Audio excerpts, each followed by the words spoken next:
Welcome viewer, this video tutorial describes, fix MS Gaming Overlay error on Windows 11, remove Xbox game bar pop-up. First method is turn off game bar.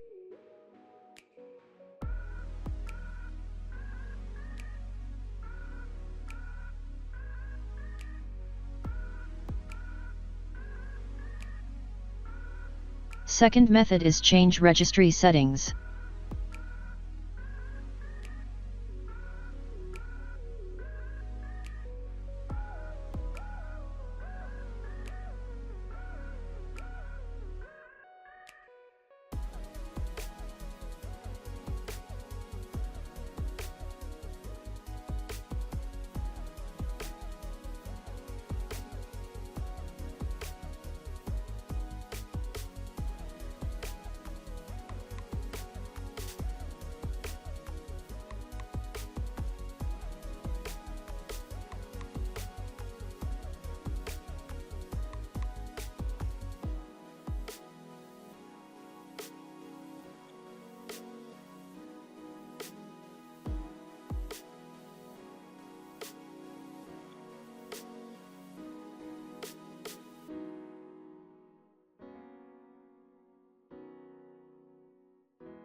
I hope this tutorial helps to you.